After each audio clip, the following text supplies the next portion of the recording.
عرف و عادت کی دلالت کی وجہ سے حقیقت کو چھوڑ دیا جاتا ہے۔ عرف اور عادت، دیکھو کلام کو اس لیے وضع کیا جاتا ہے تاکہ مخاطب کو سمجھائی جا سکے، تاکہ مخاطب کو بات سمجھائی جا سکے۔ وہ الفاظ کی وضع اسی لیے ہوتی ہے کہ اس کے ذریعے سے مخاطب کو سمجھایا جا سکے متکلم کی مراد کو۔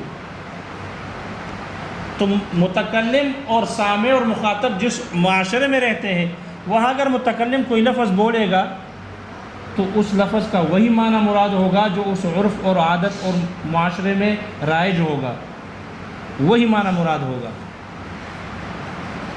اگر اس کا کوئی اور معنی ہو تو وہ معنی مراد نہیں ہوگا، چاہے وہ لغتاً ہو یا وہ عرفاً ہو، کیونکہ عرف و عادت کی بات ہے، اس لیے لغوی معنی مراد نہیں ہوگا، بلکہ عرف و عادت میں وہ لفظ جس معنی میں مستعمل ہو وہی معنی مراد ہوگا جو عرف میں سمجھا جائے گا۔ لہذا اگر کوئی آدمی یہ کہے للہ علی ان اصلی، تو لفظ صلاۃ کا لغت میں معنی کیا ہے؟ دعا کرنا، اور ہمارے عرف اور عادت میں اس کا معنی کیا ہے؟ نماز پڑھنا۔ لہذا اگر کوئی آدمی اس طرح کے الفاظ استعمال کرے تو اس کا لغوی معنی صلاۃ نہیں ہوگا، بلکہ چونکہ یہ منقول ہو گیا ہے، ارکان معلومہ نماز میں منقول ہو گیا اور اسی میں عرف و عادت میں استعمال ہو رہا ہے، اس لیے للہ علی ان اصلی کہنے کی وجہ سے ان پر دعا لازم نہیں ہوگی بلکہ نماز لازم ہو جائے گی۔ یہ نظر نماز کی ہوگی، دعا کی نہیں ہوگی، اگرچہ لفظ صلاۃ بمعنی دعا قرآن مجید میں مستعمل ہے۔ یا ایھا الذین آمنوا صلوا علیہ، صلوا علیہ، ان اللہ وملائکتہ یصلون علی النبی۔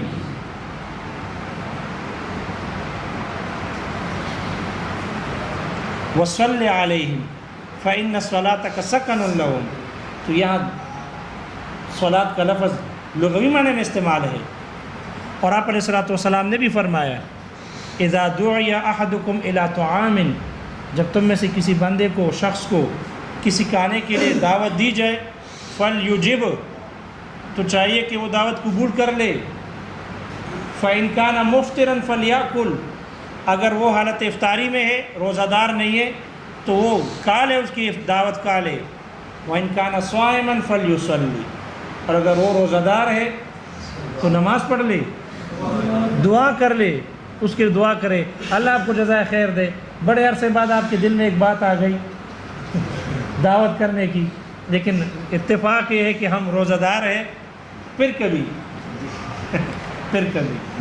تو یہاں دعا کے معنی میں ہے، کس کے معنی میں؟ دعا کے معنی میں۔ اب دیکھو دعا کے معنی میں استعمال ہے لغتاً، لیکن ہمارے عرف و عادت میں چونکہ اس کے معنی یہاں صلاۃ کے ہیں، ارکان معلوم اور مخصوصہ کے ہیں، اس لیے یہاں عرف و عادت کی وجہ سے اس کلام کا حقیقی معنی اس کو ترک کر دیا جائے گا اور مجاز پر عمل ہوگا، مجاز پر عمل ہوگا۔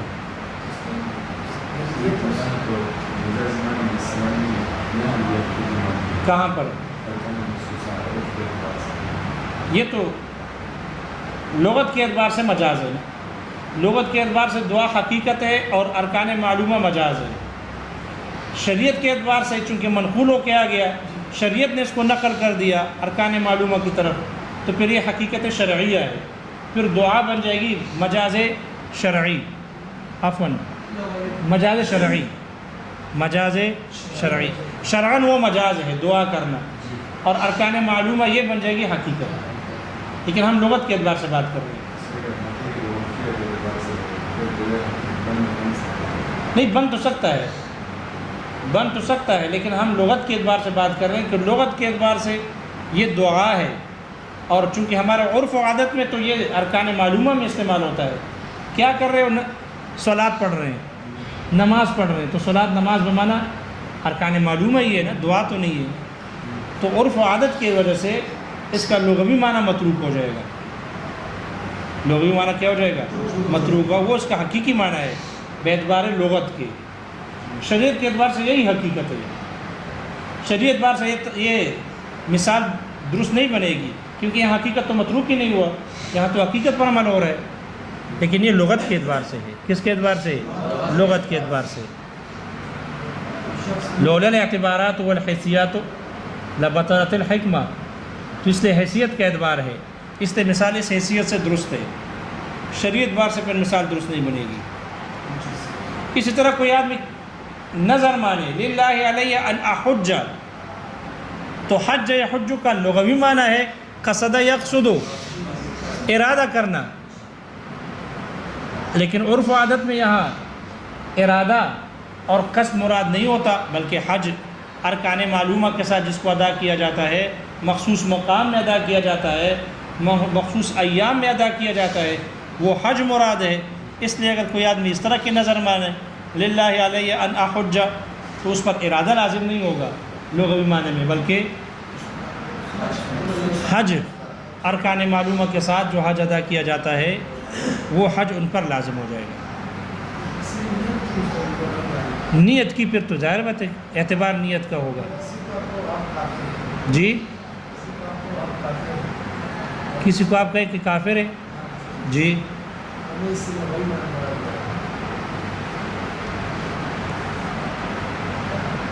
ٹھیک تو ہے لیکن خیال کرنا نہیں وہ تو ٹھیک ہے، لیکن خیال کرنا اس کے جوابی حملے سے پھر بچنا۔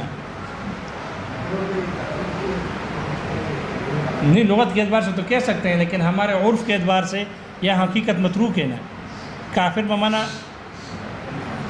کافر اصطلاحی مراد ہوگا، شریعت محمدیہ کا منکر کافر ہوگا۔ اس لیے اگر آپ کافر کہو گے تو پھر چونکہ ہمارے عرف و عادت میں لغت کے اعتبار سے تو ٹھیک ہے، لیکن عرف و عادت میں ہمارے یہاں دوسرا مراد ہوتا ہے، اصطلاحی کافر ہے۔ تو آپ کی نیت تو چھپی ہوئی چیز ہے نا۔ عند اللہ آپ ماخوذ نہیں ہوں گے، لیکن عند الناس آپ پٹائی سے بچنا، بس یہ عند اللہ کی بات ہو رہی ہے، اس لیے کہ نیت کا معاملہ اللہ کے ہاں ہے، تو عند اللہ تو بچ جاؤ گے، لیکن عند الناس خیال کرنا ہے۔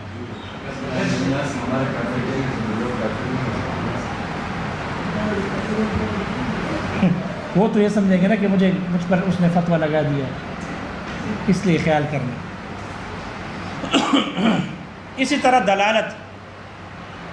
دلالت ایسے معنی کی دلالت کی وجہ سے کہ جو معنی متکلم کی طرف راجع ہوتا ہو، متکلم کی وجہ سے پیدا ہوتا ہو، اس کی وجہ سے بھی حقیقی معنی چھوڑ دیے جاتے ہیں، جیسے کہ یمین فور میں ہوتا ہے، فار یفورو، فورانن اور فوراً، یہ فارت القدر سے مشتق ہے۔ فارت القدر کا معنی ہے جب ہانڈی جوش مارے اور کانا ابلنے لگے، اس کو کہتے ہیں فارت القدر، ہانڈی نے جوش ماری۔ اور پھر اسی کا نام آدمی کا جب شدید غصہ آ جائے، غصے کی بڑک کی وجہ سے آدمی کی اس حالت کو بھی فوراً کہا گیا، اسی نام کے ساتھ موسوم کیا گیا، اس کو بھی فوراً کہتے ہیں۔ لہذا غصے کی وجہ سے اگر آدمی کوئی قسم کھا لے تو اس کے الفاظ اگرچہ عام ہو، لیکن وہ صرف اسی موقع اور محل کے ساتھ خاص ہوتی ہے، اس میں عموم نہیں ہوتا۔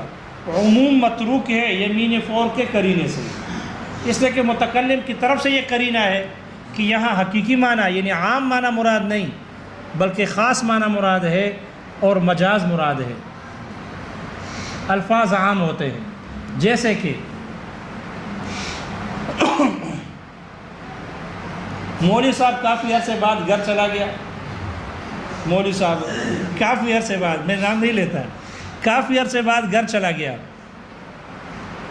جو ہی گھر پہنچ گیا تو محترمہ نے برقع اوڑھ کے پڑوس جانے لگی۔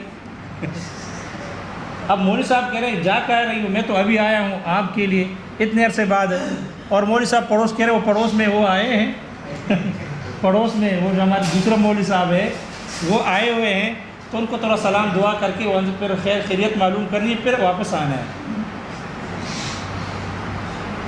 شوہر کو غصہ آیا، شوہر کو کیا آیا؟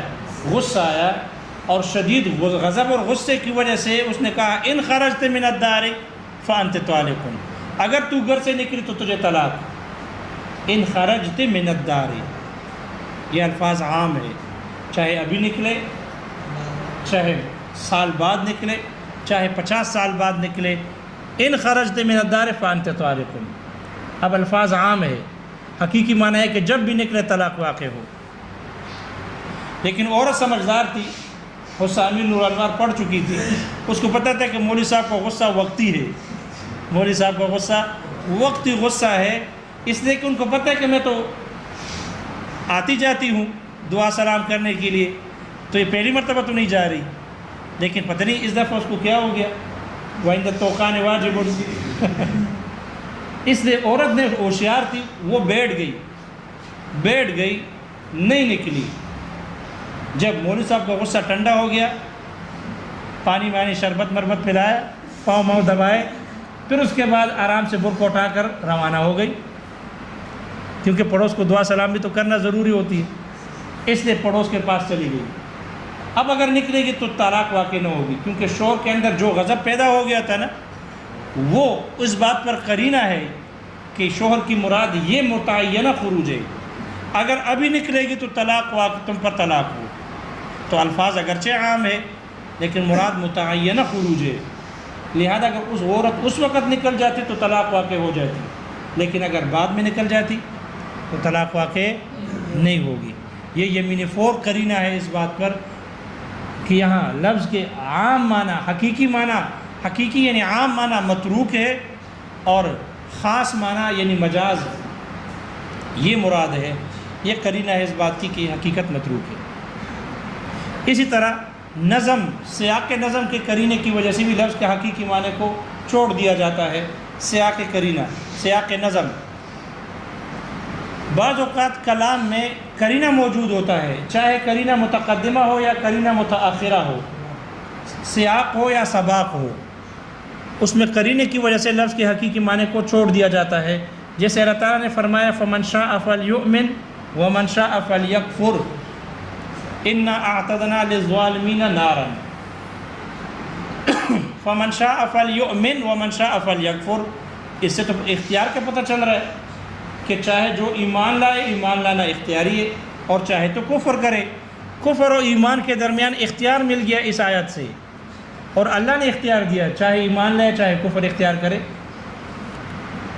تو اس سے تو تخییر معلوم ہو رہی ہے، تخییر اختیار معلوم ہو رہا ہے، اور اختیار میں مخاطب کی مرضی ہوتی ہے، ایک پر عمل کرنا جس پر بھی عمل کرے۔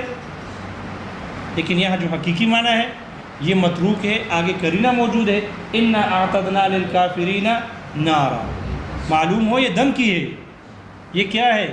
یہ تو دھمکی ہے اللہ کے بندو، خیال کرنا یہ دھمکی ہے۔ اِنَّا أَعْتَدْنَا لِلظَّالِمِينَ نَارًا کے قرینے سے شارح کہتے ہیں کہ یہاں استدلال اس انداز میں ہے فَمَنْ شَاءَ فَلْيُؤْمِنْ وَمَنْ شَاءَ فَلْيَكْفُرْ، یہ اختیار نہیں بلکہ فَلْيَكْفُرْ امر کا صیغہ ہے، والامر للوجوب، اور امر وجوب کے لیے آتا ہے، تو اس سے تو پتہ چلتا ہے کہ کفر کرنا واجب ہے۔ اگر وجوب کا اعلیٰ درجہ، امر کا اعلیٰ درجہ نہ لے، ادنا درجہ لے تو پھر کفر مستحب ہوگا، پھر کفر کیا ہوگا؟ مستحب ہوگا، مندوب ہوگا، تو اس سے تو کفر کا استحباب معلوم ہو رہا ہے۔ لہذا یہ حقیقی معنی جو کفر کے، وجوب کے یا استحباب کے ہیں، یہ معنی متروک ہیں، اس لیے کہ اِنَّا أَعْتَدْنَا لِلظَّالِمِينَ نَارًا کا قرینہ موجود ہے، اور یہ دھمکی پر محمول ہے۔ یہ کس پر محمول ہے؟ دھمکی پر محمول ہے۔ یہ ایسا ہی ہے کوئی آدمی دوسرے کو کہے طلق امراتی ان كنت رجلا، طلق امراتی ان كنت رجلا، اگر تو مرد ہے میری بیوی کو طلاق دے دے، تو اگر ان كنت رجلا کا لفظ نہ ہوتا نا تو طلق امراتی یہ الفاظ توکیل طلاق ہیں، گویا کہ اس نے اس کو اپنے بیوی پر طلاق دینے کے لیے وکیل بنا دیا۔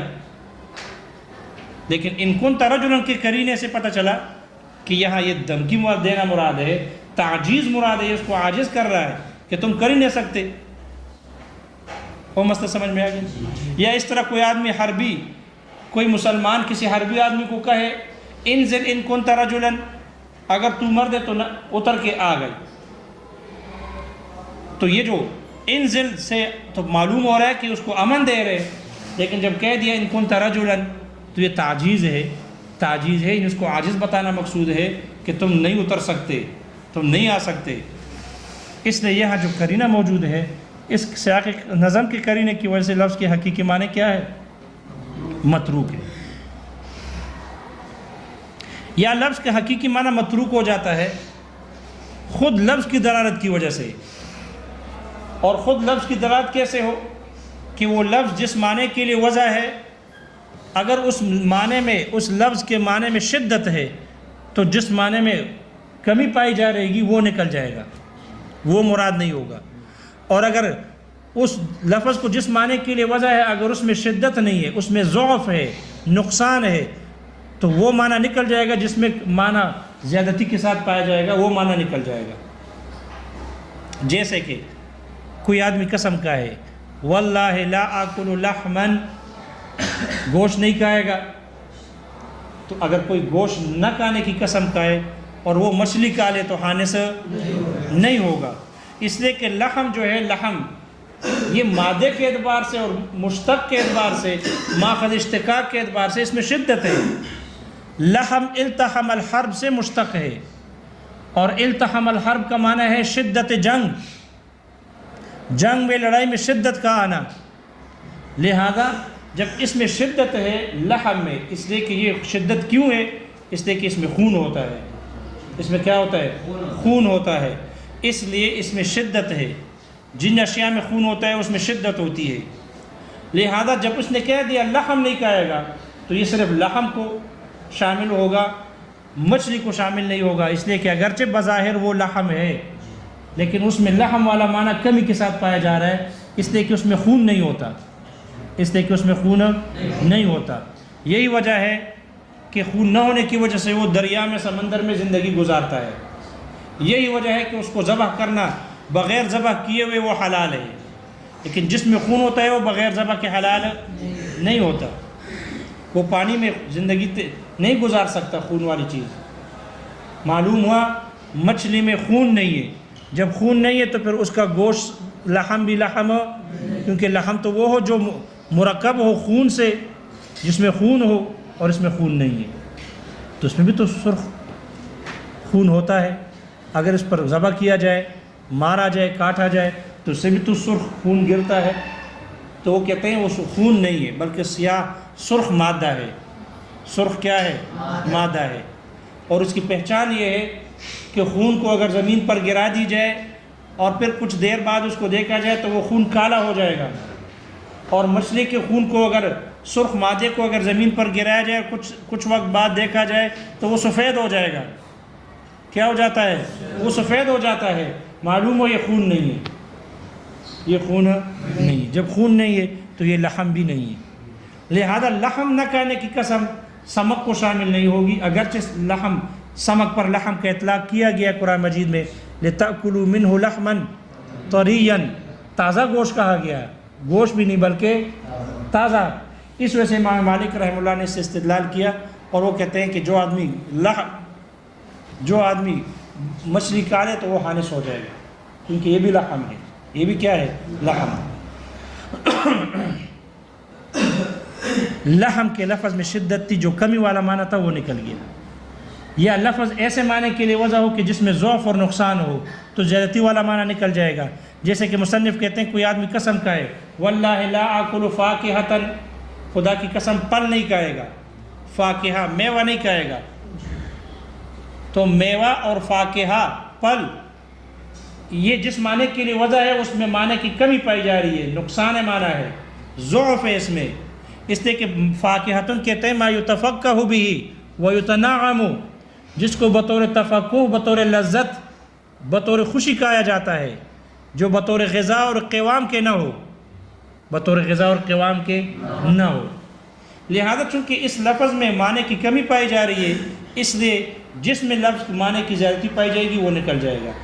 لہذا عنب نکل گیا، رمان نکل گیا، تمر نکل گیا، حالانکہ یہ بھی فاکہہ ہے. یہ بھی کیا ہے؟ فاکہہ ہے. اور حضرات صاحبین کے نزدیک عمدہ فاکہہ ہے، من اطیب الفواکہ، یہ تو فواکہ میں سے عمدہ ترین فواکہ ہے، فاکہہ ہے. لیکن امام صاحب کے نزدیک یہ تینوں ثمرات، یہ تینوں ثمرہ اور تینوں فواکہ نکل جائیں گے، اس لیے کہ ان پر فاکہ کا اطلاق، اس لیے کہ ان میں فاکہہ کا معنی زیادتی کے ساتھ پایا جاتا ہے. اس لیے کہ لوگ اس کو بطور غذا کے کھاتے ہیں، اس میں غذائیت والا معنی ہے. یہی وجہ ہے کہ بعض جگہوں میں اس کو پر بطور غذا کے اس پر اکتفا کیا جاتا ہے. لوگ بطور غذا کے کھاتے ہیں، بطور فاکہہ کے نہیں کھاتے۔ معلوم ہوا اس میں فاکہہ کے معنی کے ساتھ زیادتی والا معنی، غذائیت والا معنی بھی پایا جاتا ہے، اور فاکہہ کا لفظ ایسے معنی کے لیے وضع ہے جس میں معنی کا نقصان ہے، تو جس معنی میں زیادتی ہوگی وہ نکل جائے گا، وہ کیا ہو جاتا ہے؟ وہ نکل جاتا ہے۔ اس لیے اس طرح کا قسم کھانے والا اگر عنب یا رمان یا تمر کھائے تو حانث امام صاحب کے نزدیک نہیں ہوگا، صاحبین کے نزدیک یہ فاکہہ ہے اور عمدہ ترین فاکہہ ہے، اس سے ان کے نزدیک عنب کے کھانے سے، رمان کے کھانے سے اور تمر کے کھانے سے حانث ہو جائے گا۔ ہمارے عرف میں فاکہہ ہے اس لیے حانث ہو جائے گا۔ شارح کہتے ہیں، شارحین نے لکھا ہے کہ امام صاحب اور صاحبین کے اختلاف زمانہ ہے، یہ زمانے کا اختلاف ہے۔ امام صاحب نے اپنے زمانے کو دیکھ کر، چونکہ ان کے زمانے میں یہ بطور غذا استعمال ہوتا تھا، اس لیے ان کے کھانے سے حانث نہیں ہوگا، اور صاحبین کے زمانے میں پھر عرف بدل گیا، بطور غذا کے نہیں کھاتے تھے بلکہ تنعم اور تلذذ کے کھاتے تھے، اس لیے ان کے زمانے کے اعتبار سے وہ حانث وہ ہو جاتا ہے، ان کے ہاں ہو جائے گا۔ دیکھو کتاب میں اگر ہو جاتا ہے، وَهَذَا يَرْجِعُ إِلَىٰ أَصْلٍ، مصنف کہتے ہیں صاحبین و امام صاحب کا اختلاف یہ لوٹتا ہے ایک دوسرے اصل کی طرف، اور وہ دوسرا اصل یہ ہے ان المجاز خلف عن الحقیقت فی التکلم، مجاز حقیقت کا خلیفہ ہے تکلم میں، عند ابی حنیفہ رحمہ اللہ، امام ابو حنیفہ رحمہ اللہ کے نزدیک، حتی صحت الاستعارۃ بہ عندہ، یہاں تک کہ امام صاحب کے نزدیک اس کلام سے مجاز اور استعارہ صحیح ہو جائے گا۔ وَإِن لَمْ يَنْعَقِدْ لِإِيجَابِ الْحَقِيقَةِ، اگرچہ یہ کلام منعقد نہیں ہوگی حقیقت کو واجب کرنے کے لیے، کما فی قولہ لعبدہ، جیسے کہ مولا کے قول اپنے غلام کے بارے میں، وہو اکبر سنا منہ، اس حال میں کہ وہ اس عمر میں بڑا ہو، ھذا ابنی، اس قول میں ہے۔ فاعتبر الرجحان فی التکلم، امام صاحب نے تکلم میں رجحان کا اعتبار کیا، فصارت الحقیقت اولا، پس حقیقت اولا ہو گئی۔ وعندهم، اور صاحبین کے ہاں، المجاز خلف عن الحقیقت فی الحکم، مجاز حقیقت کے خلیفہ حکم میں ہے، وفی الحکم للمجاز رجحان، اور حکم میں مجاز کے لیے رجحان ہے، راجع ہونا ہے، کیوں؟ لاشتمالہ علی حکم الحقیقت، حقیقت کے حکم پر مشتمل ہونے کی وجہ سے، فصار اولا، اس لیے مجاز یعنی عمومی مجاز اولا ہو گیا۔ ثم جملۃ ما یترک بہ الحقیقت خمسۃ، پھر وہ مجموعہ، وہ قرائن جن کی بنیاد پر حقیقت کو چھوڑا جاتا ہے وہ 5 ہیں۔ قد تترک بدلالۃ محل الکلام، کبھی حقیقت کو چھوڑ دیا جاتا ہے محل کلام کی دلالت سے، وبدلالۃ العادۃ کما ذکرنا، اور کبھی عادت اور عرف اور عادت کی دلالت کی وجہ سے حقیقت کو چھوڑ دیا جاتا ہے، کما ذکرنا، جیسے کہ ہم نے پہلے ذکر کیا، واللہ لا اضع قدمی فی دار فلاں، واللہ لا آکل من هذه النخلہ، ان 2 مثالوں میں گزر چکا، اس سے اس کی طرف اشارہ ہے۔ وبدلالۃ معنی یرجع الی المتکلم، اور ایسے معنی کی دلالت کی وجہ سے کہ جو معنی متکلم کی طرف لوٹتا ہے اس کی وجہ سے بھی حقیقت کو چھوڑ دیا جاتا ہے، کما فی یمین الفور، جیسے کہ یمین فور میں ہوتا ہے۔ وبدلالۃ سیاق النظم، اور نظم کے سیاق کے دلالت کی وجہ سے بھی حقیقت کو چھوڑ دیا جاتا ہے، کما فی قولہ تعالی، جیسے کہ اللہ تعالیٰ کے فرمان، فمن شاء فلیؤمن ومن شاء فلیکفر انا اعتدنا للظالمین نارا کے قرینے سے ہے۔ وبدلالۃ اللفظ فی نفسہ، خود لفظ کے دلالت کی وجہ سے بھی حقیقت کو چھوڑ دیا جاتا ہے، کما اذا حلف، جیسے کوئی آدمی قسم کھائے، لا یاکل لحما، کہ گوشت نہیں کھائے گا، فاکل لحم السمک، پھر اس نے مچھلی کا گوشت کھا لیا، لم یحنث، تو حانث نہ ہوا یا حانث نہ ہوگا۔ وکذا اذا حلف، اسی طرح اگر کوئی قسم کھائے، لا یاکل فاکہۃ، کہ وہ پھل نہیں کھائے گا، فاکل العنب، پھر وہ پھل کھا لے یا اس نے پھل کھا لیا، لم یحنث، تو حانث نہ ہوا یا نہیں ہوگا، عند ابی حنیفہ، امام ابو حنیفہ رحمہ اللہ کے ہاں، کیوں؟ لقصور فی المعنی المطلوب فی الاول، پہلی والی مثال میں جو معنی مطلوب ہے اس میں کمی کی وجہ سے کمی پائی جا رہی ہے، وزیادت فی الثانی، اور دوسرے مثال میں معنی کی زیادتی ہے، معنی مطلوب کی زیادتی ہے۔ وہ ترجمہ سمجھ میں آ گیا؟ جی